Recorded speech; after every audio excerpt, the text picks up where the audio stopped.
Coming up on this episode of the Roundtable. I am old enough to remember when Barack Obama very, very soberly told Donald Trump, as he was about to assume the presidency, that nuclear war with North Korea was like the biggest problem that he would have to somehow solve, even though he'd never held political office. And, sure enough, he took power and the generals were all freaking out and stuff was being leaked to the media. North Korea, nuclear war. Oh, it's happening, you guys. Oh my God, we need to do something.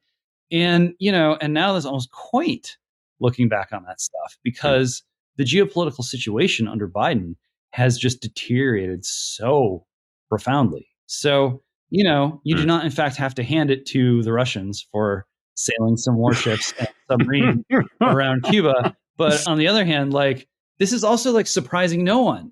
Come on, this is one small grain of sand of evidence in a beach of evidence that we've just been on the wrong track geopolitically for some people's entire lives in America, voting adult citizens' entire lives.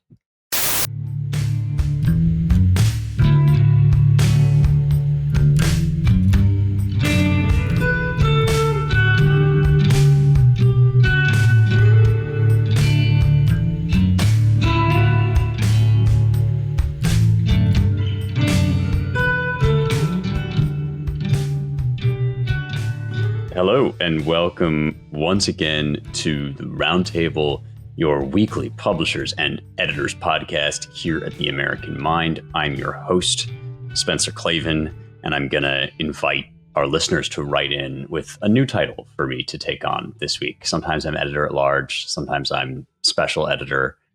Your mileage may vary. Let me know what you think in the comments.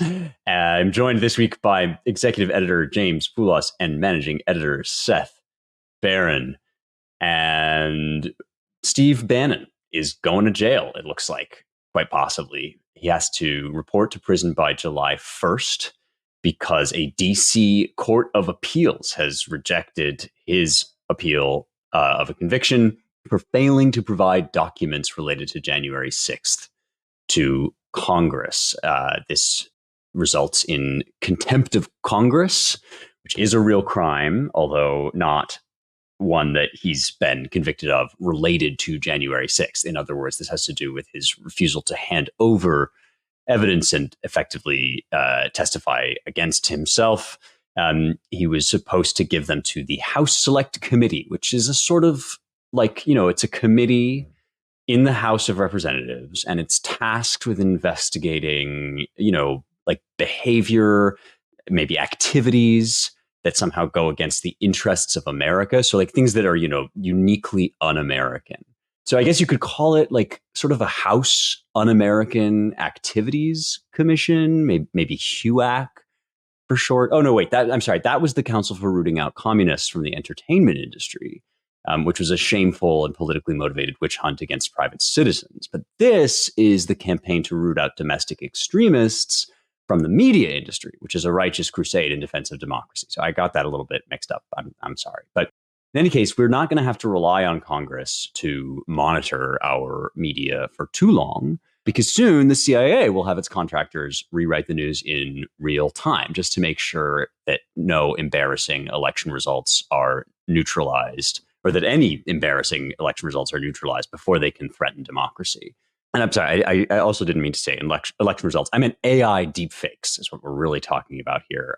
We learn this week from Matt Taibbi and Walter Kern on the America This Week podcast. And this is just a fantastic story that In-Q-Tel, which is a kind of CIA venture capital cutout, has created a D&D style board game, Dungeons and Dragons-esque little knockoff, which invites prospective contractors, people whom In-Q-Tel might be funding to manage so-called disinformation crises. And the game is called Haywire, and invites them to sort of address imaginary scenarios, such as an unnamed election in which you've got these kind of purple states. Polls are showing a 10-point lead for one candidate, And then mysteriously, it turns out that the states break the other way because there was quote unquote bias in the poll data. And then how do you convince people that there's nothing to see here? Well, one way you might do that is by suggesting this was all, that the polls were an AI deepfake and actually the blue candidate was winning all along.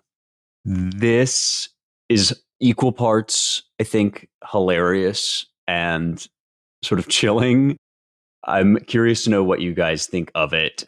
Do you find this merely a bumbling embarrassment on the part of the CIA or a serious threat to hashtag our democracy? I mean, it all seems a bit on the nose, no? Well, it's kind of like when like Larry Bird would supposedly tell his defenders exactly what he was going to do and then do it. Right. So there's a certain kind of like panache and, ballsiness, I guess, to this strategy. Like thinking like we are so good that we can tell you what we can signal exactly what our plans are. And you're so befuddled and lost in the 19th century that you're not even going to keep up. Yeah. I mean, how else do you explain like the sort of sanguine attitude of the DNC regarding their standard bearer who keeps freezing up, wandering away, just staring in the wrong direction, not taking any social cues, needs to be led off stage by his predecessor and puppet master, perhaps. But they don't seem to like be that worried about it. I mean, are they basically telling us like, we've got this. We know how to like, we know how to steal elections. That's not an issue. I don't know. Yeah. Yeah. I mean, being super intelligent means never having to say you're sorry. And so, we didn't steal it. We did this other thing that's sort of like a weird clone of stealing the election, but it isn't really stealing the election. Like, don't worry. We created a whole new set of words and concepts and behaviors and activities that produce the exact same result, but just by different means. It sounds great on paper. What a world when you can both be the protectors of our democracy and the destructors of our democracy. You can experience both of those powerful feelings at the very same time. It must be great. However, they're still not sending their best. Doubtless, there are still some high performers in that part of the blob. Doubtless, some of them might even still be patriots, but the preponderance of the evidence suggests that in addition to the malfeasance, there's also a lot of bungling. Just look at the way that all of the most prominent misinformation and disinformation outfits are starting to be wound down, and Stanford Internet Observatory, things like that. They're kind of making it up as they go along too. And they are in uncharted waters. And I'm sure that, there is that little voice going like, but isn't this actually bad for democracy? And, you got to wrestle with that voice. Sometimes in the middle of the day and sometimes when you're trying to go to sleep at night. So, obviously a grotesque sign of what could be to come, a fairly discouraging sign of what has already taken place. But I really do think it's early yet, as strange as it may seem. The kinds of political struggles that we're going through right now, there's an increased likelihood that technological acceleration could accelerate the pace of the political struggle too. But in some ways, politics is very stubborn, and it can move slowly, even when everyone around it wants it to move very fast. It's still a place where it's just harder to find the shortcut than people want. So, do not despair and keep your eyes peeled. Yeah, Neil Ferguson, the wonderful historian, was in the Free Press this week referring to the meme where you've got, I guess it's an SS soldier kind of looking at his compatriot and saying, wait a minute, are we the baddies? And he was saying he imagines Americans like 50 years from now turning to one another and saying, are we the Soviets? I mean, Walter Kern in this podcast where we sort of all learned about this In-Q-Tel board game was saying that if you lived in a foreign country and you were hearing news about this whole situation, not just the Bannon jail scenario, but the Trump conviction and all that stuff, you would be thinking like, yeah, okay, so they have these law. Technically, in fact, there is a law that stops people from withholding evidence from Congress. It hasn't been used basically since this investigation into communist activity in Hollywood. But yes, in fact, this is all quote unquote legal. But you wouldn't need that much prompting to recognize what's going on as a sort of shadow campaign to neutralize a major and serious political contender. This Steve Bannon was Trump's campaign advisor, is now still, I think, one of his most effective media operatives, understands the media landscape and has an appropriate degree of contempt for the legacy press. He's now out for, well, it's just 4 months, but it's, for extremely particular months. They seem timed very suspiciously to neutralize him during some of the most important campaigning months of this election cycle. So it all kind of does put me in mind of that piece by Molly Ball in Time, which was sort of infamous after the 2020 election, the secret history of the shadow campaign that saved the 2020 elections. That's to your point that this is like, in some sense, a display of force and strength. If you can call your shot Babe Ruth-like and then roll it on a giant 12-sided die, before you even enact it in real life. I mean, it's sort of audacious. Yeah. And I mean, it kind of reminds me of what we saw this week, after Biden got all of this, I mean, terrible press with, these strange videos of him standing with the G7 people and having to be led around, and then Obama taking him off stage.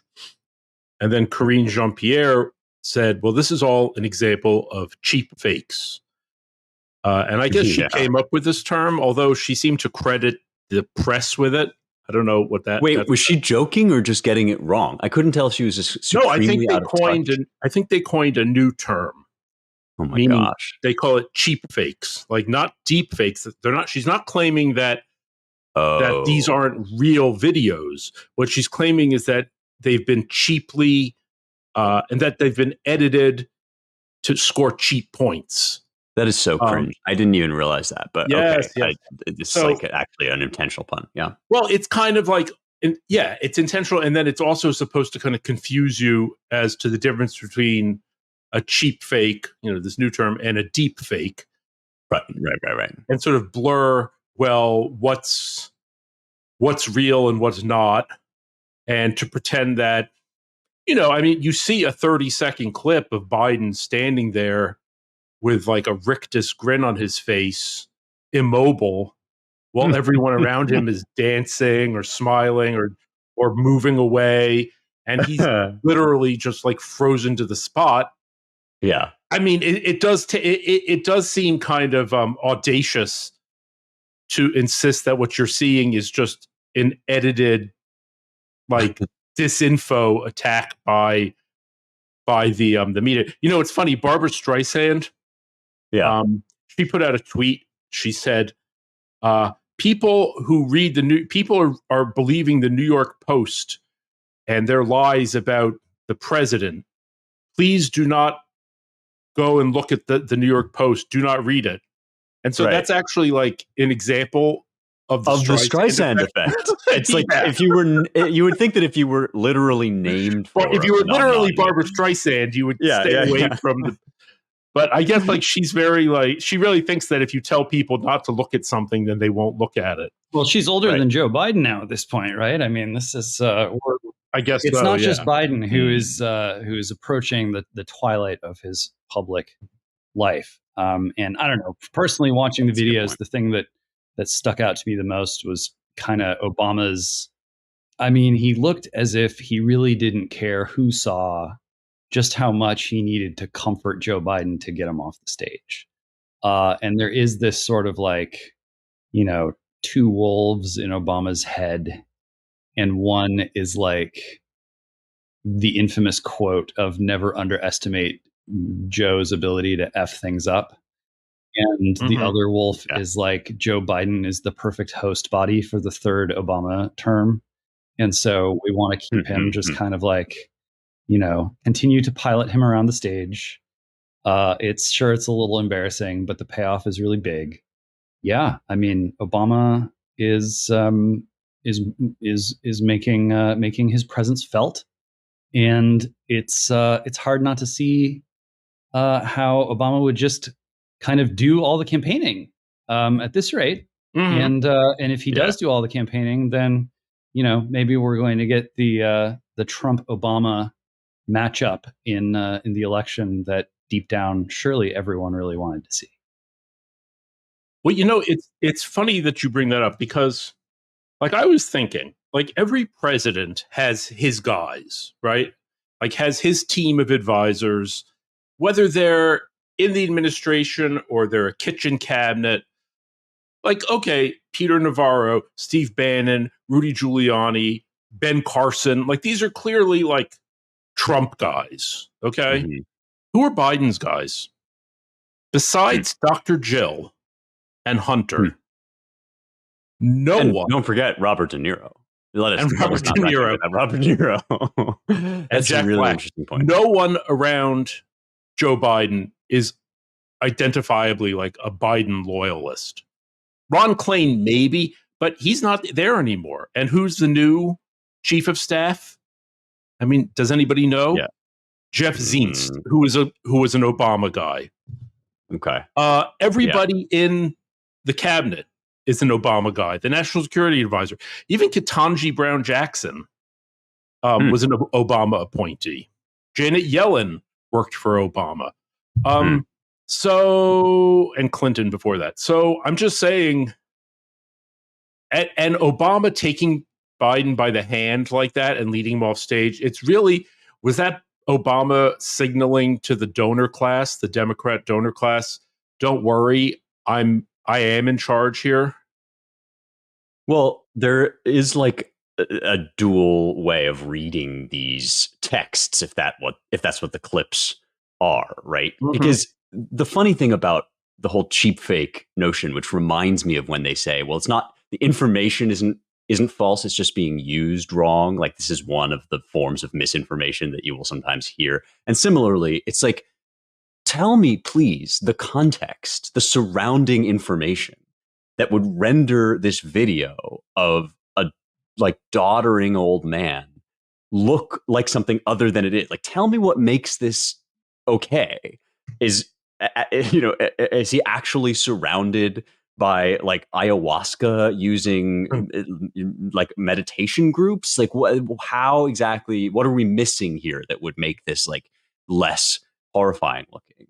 And so that is obviously sort of a made up, she doesn't believe that. Nobody involved really believes that. It's just the thing you have to say.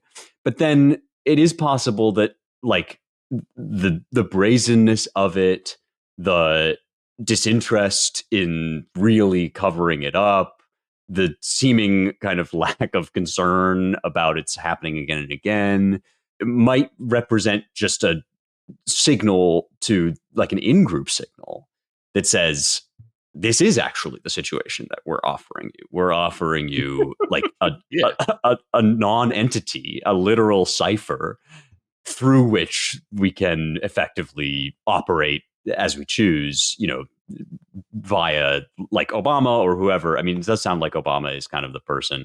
I'm curious why Michelle Obama is not more prominent at the moment, but maybe it's not her time yet. I don't know. James, what can you tell us about In-Q-Tel? Like, this seems insane to me that the CIA, which is the whole point of which is that it's not supposed to be turned inward against American citizens, can basically just like tap a shell company to do its dirty work for it. But I'm assuming it's been around forever, and this is just baked in now, par for the course. Like, is there is there even a kind of fig leaf here that makes it ostensibly okay for In-Q-Tel to be spying on us? Well, it has been around for a while. The rule of law can only get you so far in life. And I'm certainly here to say that the rule of law is good. But behind the rule of law ultimately stands the rule of men.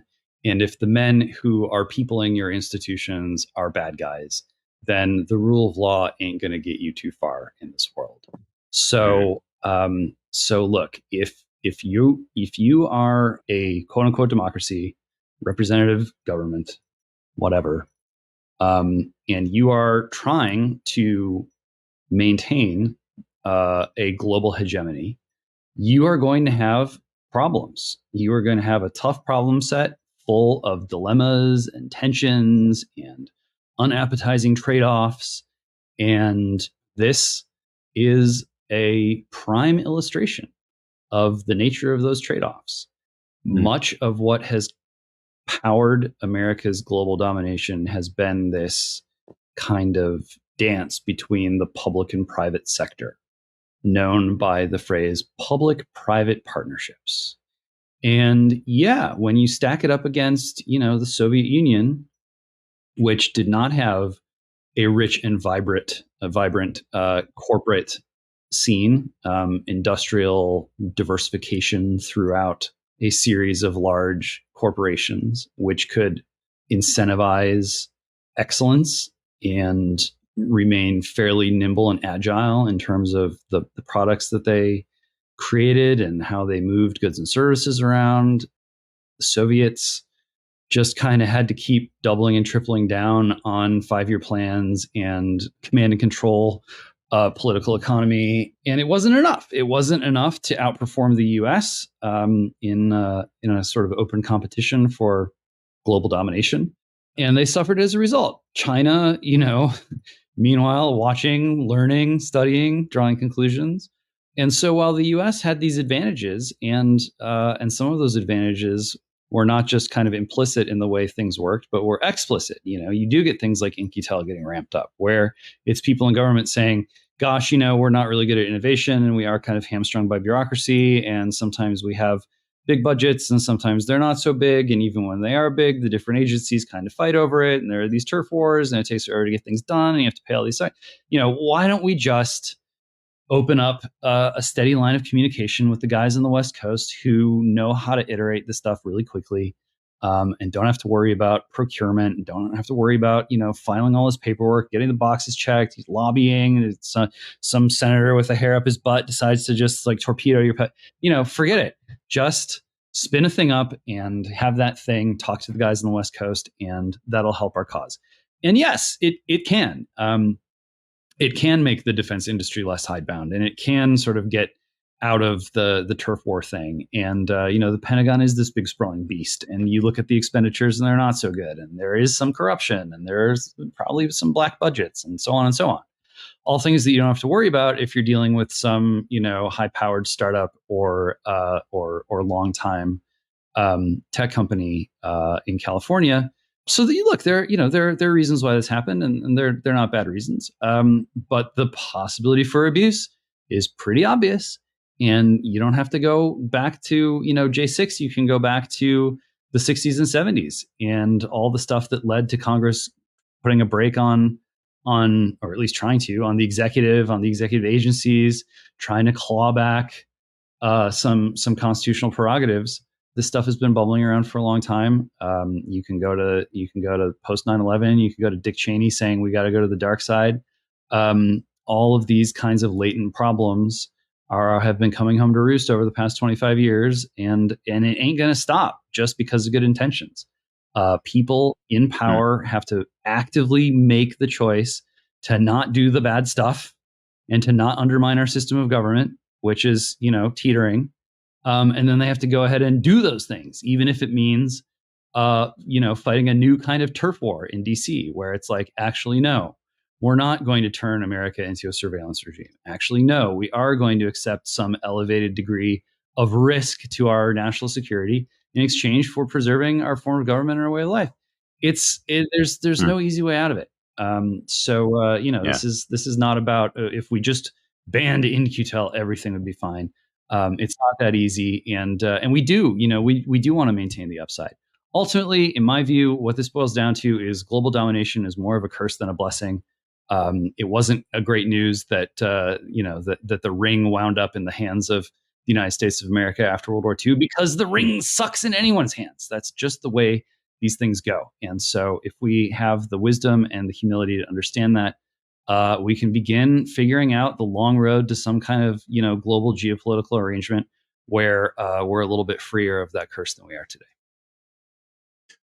I mean, this kind of goes back, think about Eisenhower's goodbye speech, talking about the military-industrial complex. I mean, this is what he's talking about. There's nothing, this sounds kind of scary because it's the CIA, but, the Pentagon has had DARPA for decades, and that's what developed the internet.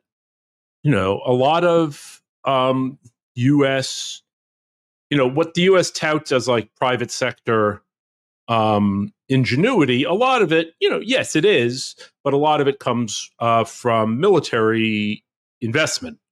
Think about all of the GPS. That was a Pentagon project. The Boeing 747 was developed out of the need for the government needed new transport planes, like the C-5 Galaxy or something, I think was the model. Yeah. This is like guns and butter, basically, right? Is this? Well, kind of, yeah. Guns, yes. So a lot of this stuff is spun off into the private sector when it's proven to be effective. Some might complain, well, that seems like the public pays for all the research and development, and then the private sector gets rich. Well, I guess that's just how it works. But yeah, so it's not like it's like a new thing, but the idea that the CIA is playing around with how to manipulate the post-election turmoil seems a little scary. Yeah, well, it does sort of come down to, as I think James is saying, to what end?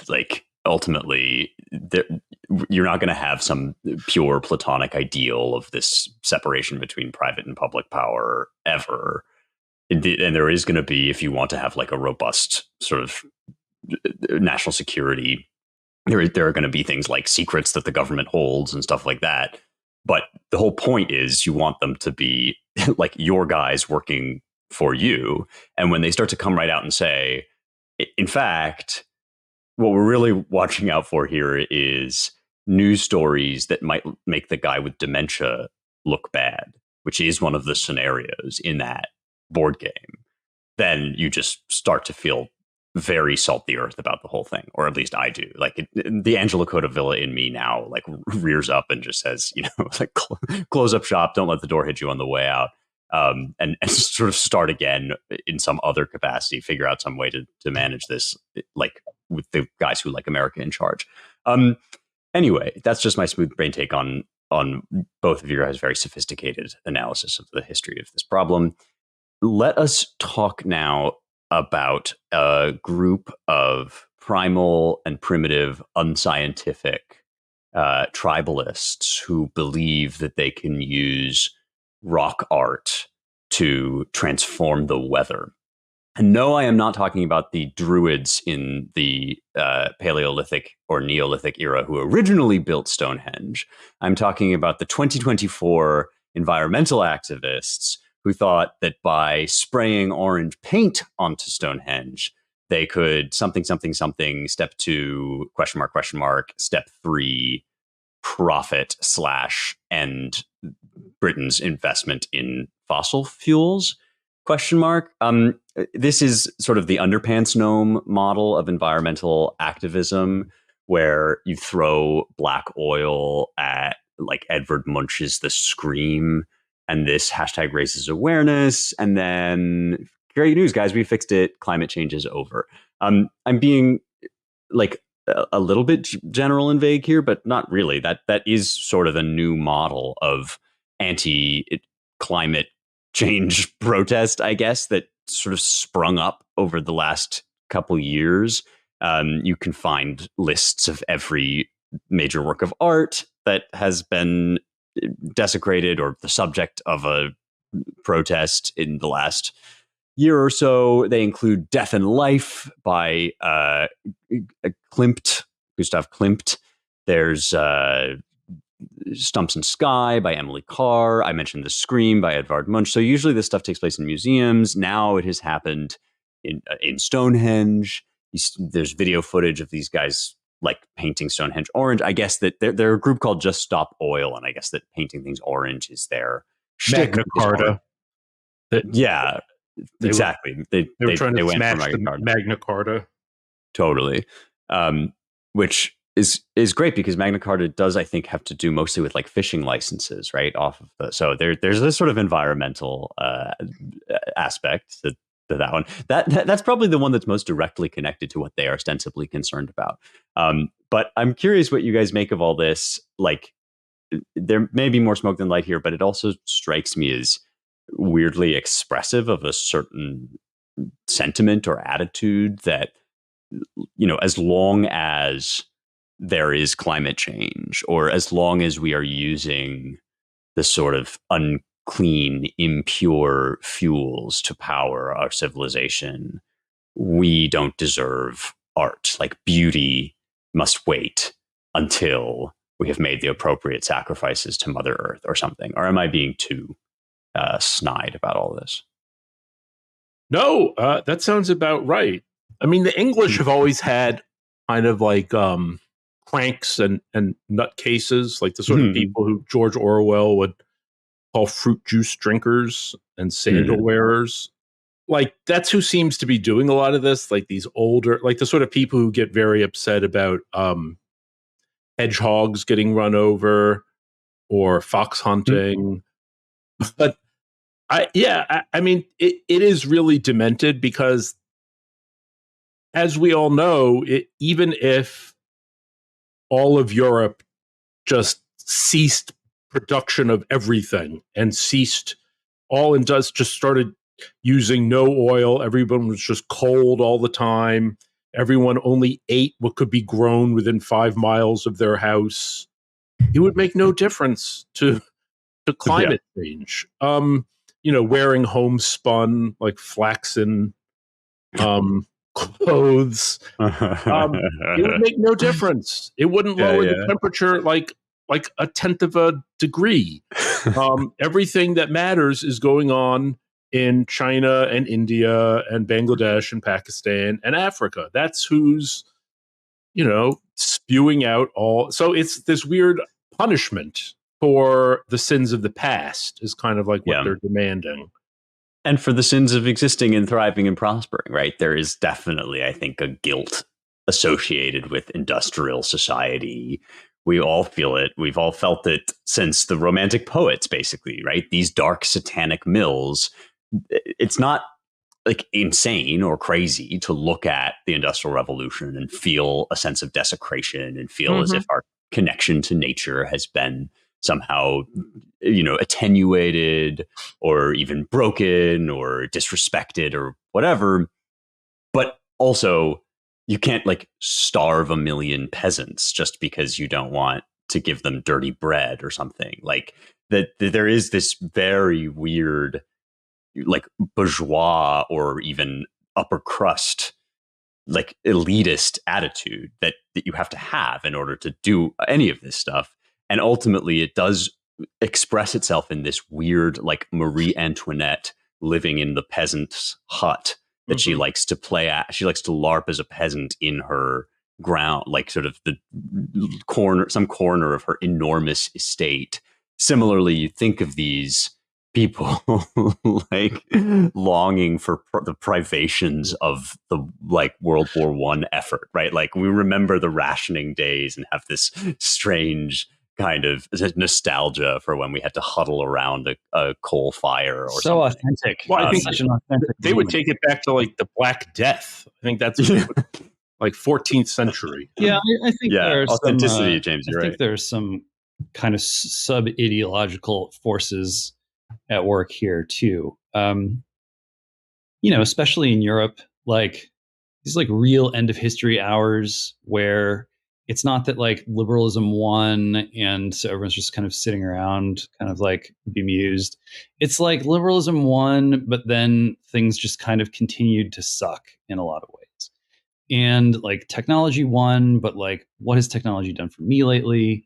For a lot of people, I think it's just become harder and harder to kind of do anything that leaves a mark in the world. And it's just like it's really hard, it's hard to like get results out of the healthcare industry. It's hard to like have, come out of a customer service discussion with a win. Like it's getting harder to find stuff on the internet. It's getting harder to get like appliances repaired. It's like this kind of slow sort of paralysis is setting in to a lot of private life and public life. The more of, our sacred democracy that just kind of like vanishes into the halls of these bureaucracies where it's like, well, don't worry, like, those people are just kind of arranging things for you. There's just not a lot for most people to do. And even when you try to turn to the internet and like, oh, well, there's an infinite number of things to do on the internet. And fast forward a week or a month or a year, and you're like, well, it's all kind of spam and I've seen it all before. And like I swiped 800,000 times on Twitter and I made a spreadsheet of my results and I got 2 dates and I was ghosted on one of them and the other one went nowhere. Like there's just kind of this great sputtering out going on. And so if you're like a disaffected person trying to find your place in this world where it seems like all the places are kind of filled up by stuff, when some people get emotional, get upset, it tends to manifest for them as anger, and for others, I think it tends to manifest as sadness. And yeah, you have your occasional mass shooter or whatever, but for most people, I think it manifests as kind of sadness. And when you're like really bumming, and you feel that everything's going in the wrong direction, and that there's kind of no one seems to be standing up, going like, here's the alternative: violent revolution, overthrow the government, throw wooden shoes in the cogs of the factory. Like when none of that stuff is happening and you're looking to make some kind of mark in this world, what can you do? What's actually like an attainable goal? Well, some people go, I'm just going to go to the gym a lot and I'm going to do that. And they do. And other people seemed not interested in or capable of doing that. And so what can you do? Well, you can walk into the Louvre and you can glue your hand to a piece of art. You can drive to Stonehenge and you can throw some like, Tang or like powdered Gatorade on Stonehenge or whatever. Like these are attainable goals and they might not actually do much in the long run. And they might even get you thrown in jail, but gosh darn it, you can at least like, you can look at the monument, you can look at the work of art, you can look at these kind of artifacts of a bygone world and see the mark that you've made on them. And you can say, I did that. And that's like a hard payoff for a lot of people to get in the world right now. And I think that's at least a part of what we see going on. But there's also a kind of like perverse iconoclasm in it. For sure, yeah. It reminds me of it reminds me of the Taliban, when they destroyed those ancient statues of the Buddha. That's so funny. I had the exact same thought, Seth. Go on. Why did it remind you of that? Because it's the sense that like our movement is outside of time, and anything that you consider valuable from the past is ultimately not worth preserving because we have this new truth available to us that we're this whole like year zero or something. Yeah. And we don't, whatever you value Stonehenge, well, guess what? We value human life above all else. Yeah. And and it also, I've seen a lot of signs lately that say climate justice means freedom for Palestine. And vice versa, and the converse. Palestine, freedom for Palestine demands climate justice now. And this is like a very typical thing you see on the left, where everything is actually something else. So, policing is a health question. Education is a housing question. Climate justice is a Palestinian. And I guess it comes down to like what Lenin said, which is who said A must say B. It's a way to compel, the logic of revolution is that, in for a penny, in for a pound. Like if you're committed to one thing, you're committed to it all. So just get in line. But I don't really know about the Taliban. I mean, it just seems like. Well, I think it's like a weirdly apt comparison. So for me, it was the ISIS attack on, I think it was Nineveh, very similar situation. But you had the Lamassu, they were called, which some of them are in the British Museum with civilized people, but some of them are just like out there in the domain of their original provenance, foolishly in some sort of like misguided gesture of cultural sensitivity. They've been left to languish in the desert. And lo and behold, like ISIS decides that they're sacrilegious and anti-Muslim because they are pagan, in fact, and they do record like a sort of polytheistic form of idol worship, essentially, which Christians, by the way, also believe, but don't then go and take a sledgehammer to, for example, the temple of Zeus, right?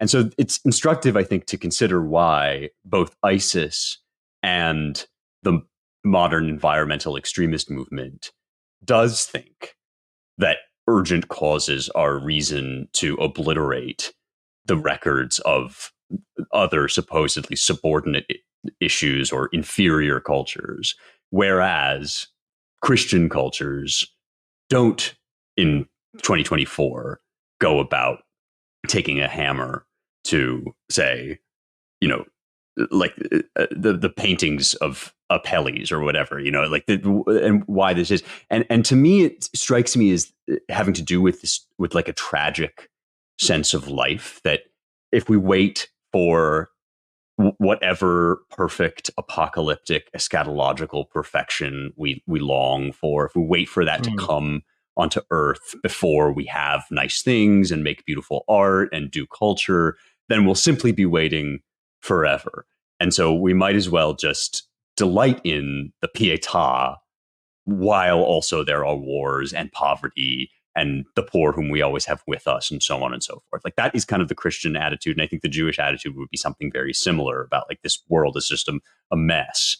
And in both the case of like Islamic extremism and environmental extremism, the reverse is true. Like absolutely not. It is imminently possible that we could purify ourselves and bring about the perfection of the end of days.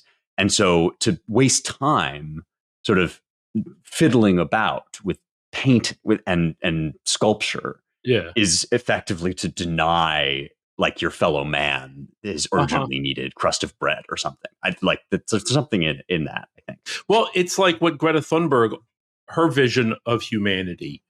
Like, so people driving somewhere, it's like, what are you doing? It's like people on LSD who are like, why is everybody wearing clothes? Why is everybody hustling and bustling about? Don't they see? But for Greta Thunberg and the Just Stop Oil crew, it's like, where do you think you're going that's so important that I can't block you on a bridge? What you need to do is get out of your car. What we need to do as a society is everyone just needs to sit on the ground. Right. And whether you eat or not is kind of not really that relevant. We just have to save the planet by not doing anything. That's right. So, hey, take your paintings, take your monuments. That's all great, but we don't deserve them because we destroyed the world. Precisely. How dare you, if you will recall, before it became a meme, that Greta Thunberg line was, how dare you UN people who were mostly on her side? Like, how dare you, fiddle while the earth burns, essentially. Right. And that is definitely part of this. And what's really intriguing when you put that together with what you said earlier about the omni cause, right? That like, you know, crosswalks, civic infrastructure is a trans rights issue, or like climate change is a women's rights issue, or all these things that they're always saying, like suggests that no amount of what we would consider ordinary life may proceed, because it will only ever be a diversion and a triviality in the face of all of these other issues, which are effectively life itself. Like life just is redressing sort of demographic imbalances and inequalities forever. And that does seem to be like part of the mentality of the cause, which maybe comes down to like James's point that we don't feel like we're making any progress in any of those other domains. Like what we just have to wake up every day and seek like some moderate amount of beauty and order in this broken world, like in obedience to God until we die. Like that's not enough. That's not acceptable. And the inability to do that is like part of this, I feel. Okay. Well, we've got one other item that we just wanted to touch on really briefly before we close out here. You've heard of hot girl summer. You've heard of sundress summer. You've heard of white boy summer. Perhaps you've even heard of Chinese spy balloon winter. But have you heard of Russian submarine summer? Because it seems like that's the hot new thing. American and Canadian warships have tracked a Russian submarine traveling along the Florida coast. I'm laughing like the dog in the This Is Fine cartoon, because really this story is too much. In Newsweek, my favorite part of this story is the paragraph that begins during the visit, as if this were sort of like a diplomatic tea that the Kremlin was invited to. But it seems the missile frigate Admiral Gorshkov, the nuclear-powered cruise missile submarine Karzan, the oil tanker Pashin, and the salvage tug Nikolai Chiker passed very close to Florida shores on their way to Havana with open satellite tracking, one vessel less than 30 miles off Key Largo, ahead of military drills.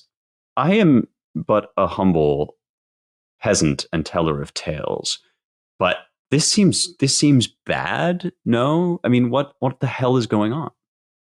I mean, supposedly there's Russian warships like in sight of Miami. But right. I mean, I don't think that they're really here to start a war. I mean, they've always kind of had this sense like, well, you have nuclear bases like ringing Russia. You know, you have a major air force base in Turkey.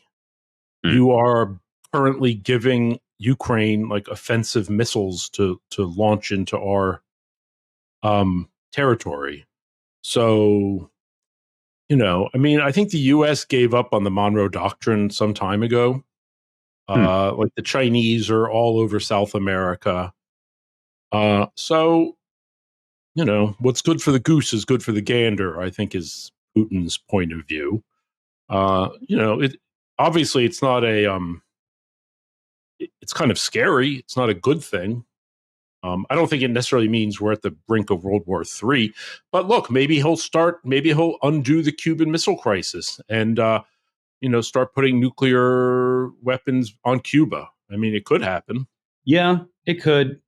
I wouldn't lay any money on it one way or the other. But you know, it's too many side quests. You know, when the U.S. has to care about everything happening everywhere at all times, then that longstanding doctrine of like forward defense and fight him over there so we don't have to fight him here, that tends or has tended to work out pretty well when you are like concentrating power in a couple of areas.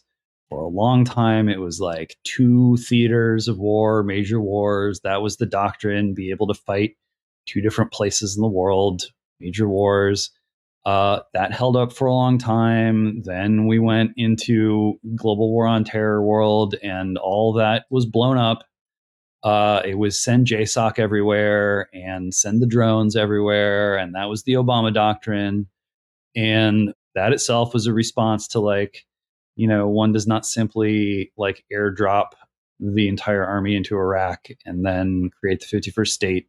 So again, we are just dealing with the more or less obvious consequences of a quarter century of more or less failed grand strategy. It sucks. What are you going to do? Well, one thing that you can do is not be shocked when, rivals and adversaries around the world do the like obvious things in response to our predicaments. Okay, the US is spread too thin. What do you do? Well, if you're Russia and you're not at least sailing some boats past, past Florida so that people in the US can actually look out there and go like, wow, like we don't live in a bubble. If you're China, and you're not like ramming the Filipino boats to like intimidate the fishermen or whatever, these are like pretty basic things that powers that have been down and out for a long time and now have an opportunity to kind of flex some muscle. Of course they're going to do this stuff. And yet in the US, it's like, my God, this is an outrage. Well, okay, maybe it is outrageous that we wound up in this position, but that's a longer conversation. And that, that leaves a lot of major players at the top of the strategic food chain in the US looking pretty bad. And and that is probably one reason why there is such an incentive in the state affiliated media to act as if, Vladimir Putin, this, Nosferatu has sprung up from the shoals outside of Key West. And it's like, well, okay, the reason why this is happening, it goes back a couple decades, and that's a conversation that the American people are willing to have. We've been trying to have that conversation in both parties. Say what you will about the Bernie Bros. There was like a dissident left that was like, hey, globalization, not great. Corporatization, not great. Infinite magic money, not great. Black budgets, not great. Military intelligence complex run amok, not great. That got pretty much stamped out. And those people, it's very sad. So a lot of them turned into like, Chaz people or like Greta people, which is sad in its own right. And so it's, the task fell to Donald Trump to get up on stage and say like, hey guys, Iraq was a mistake and China's turned into a problem, and we can go on and on. I'm old enough to remember when Barack Obama very, very soberly told Donald Trump as he was about to assume the presidency that nuclear war with North Korea was like the biggest problem that he would have to somehow solve, even though he'd never held political office. And, sure enough, he took power and the generals were all freaking out and stuff was being leaked to the media. North Korea, nuclear war. Oh, it's happening, you guys. Oh my God, we need to go do something.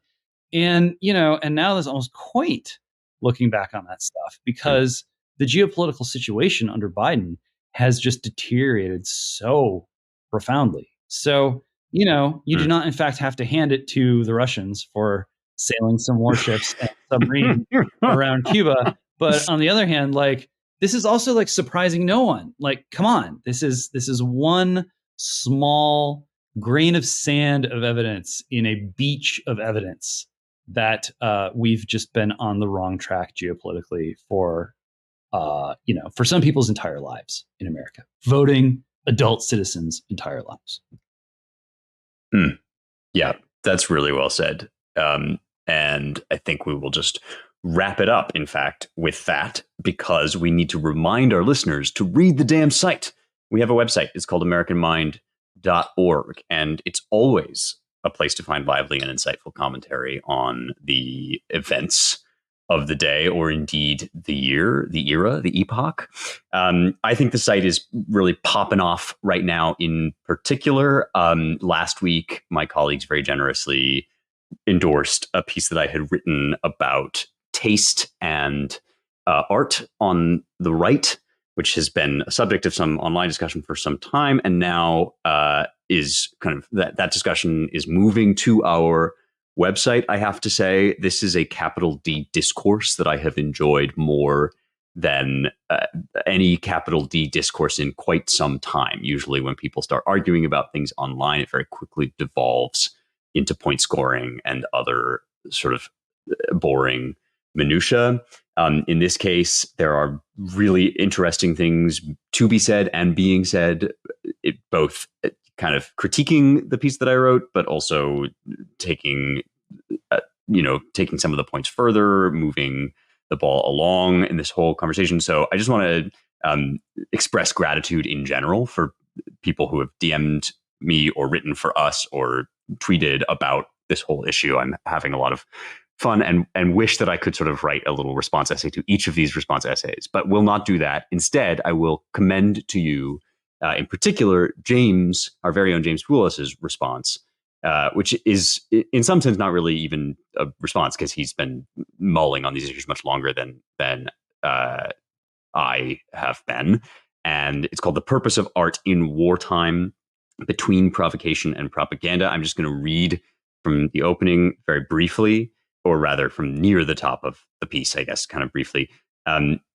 Amid the great disenchantment and distrust sown by the information overload that results from our war of all propaganda against all, the only way for the eventual victors to win the peace as well as the war is by strongly, credibly signaling their commitment to the post-war restoration of soulful human flourishing by supporting and associating with true art that scales. This is art as the antidote to Greta Thunberg brain in many ways, and in some sense picks up some of the conversation we've been having about these environmentalist crazies. But pay close attention, especially, I think, to the section that is headlined Between Idols and Icons, because it's well worth your time. It's called The Purpose of Art in Wartime by James Poulos. Seth, what do you got? Well, yeah, that is a great piece. And I definitely second everything that Spencer just had to say about that feature. It's really exciting. I'm going to cast my vote for a piece by Raw Egg Nationalist, our British friend who writes a lot about health, wellness, nutrition. He has a piece called Merging Pig with Soy. What do you get if you cross a pig with a soybean? And he says that there's a new, we've heard of genetically modified organisms and all of that. But he says that they have now come up with a new soybean that grows pig protein inside it. This isn't just a question of taking a gene from a pig that does something and inserting it into another species to enable it to, say, I don't know, be hardier or need less water or, grow faster. This is actually growing pig inside the soybean. Like the pig has pig protein. And, there's the subhead for this is a quote from Nikola Tesla: "You may live to see man-made horrors beyond your comprehension." It's a quote that can be used in a lot of places, I guess. But the company has plans beyond soybeans. Their broad aim is to use what they call molecular farming to turn a variety of plants and even microorganisms like yeasts into miniature bioreactors, removing the need. So he gets into all the details of it. It's a very interesting piece. Merging Pig with Soy by Raw Egg Nationalist. Yeah. Every day we stray further from God. Just listening to you describe that, Seth, was disgusting. And I will say, you know what else has pig protein in it? Pigs. Like, you can eat pigs. Anyway, it's a great piece, and the art is also really good. It's worth checking out just so that you can see the art that we put with it. James, what do you got? I have Europe Swings Right by Dan Mahoney. It's a good news, bad news kind of thing. And the good news is Europe swings right. And the bad news is this counts as Europe swinging right. Not a huge lurch to the right by standards of, as some like to point out, all of human history until like 100 years ago. But this is the boat we are in. So even a tiny bit of staggering successfully away from the precipice toward which all of the lefty parties in Europe are taking their subjects / citizens. Even that counts as a swing right. There are some interesting interviews going around from the quote unquote right wingers, some of whom probably have earned that title, but some of whom maybe have lost the right to that title. UK, France, Italy, Germany. Those are kind of the main ones. There's some others. Very interesting stuff in there. Actually hearing what some of these people, especially some of the younger ones, have to say about what's going on in Europe. I recommend those interviews. I recommend the piece. If you're not up to speed, this is a great way to just kind of like orient yourself in the space. Obviously one to watch, but seems like pretty early days, and a lot of what is coming is probably going to hinge on not events in Europe, but events right here at home in the United States of America on or around Election Day, November 2024. Coming soon to a nation near you.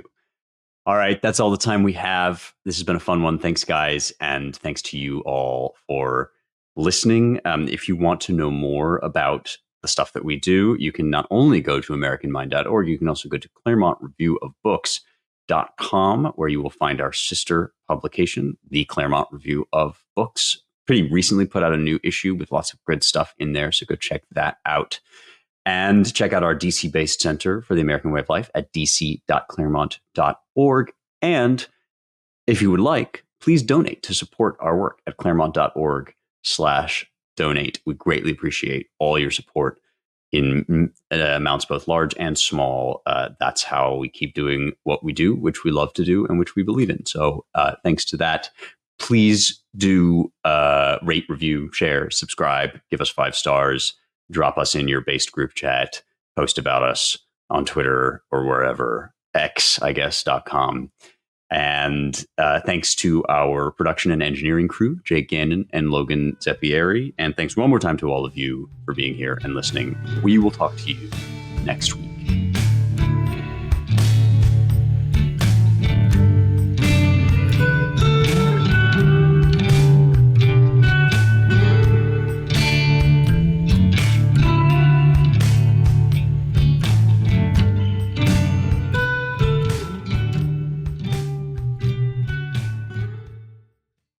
Cheap fakes are what happens at Easter when somebody offers you a little marshmallow with sprinkles on it, but it's not a peep.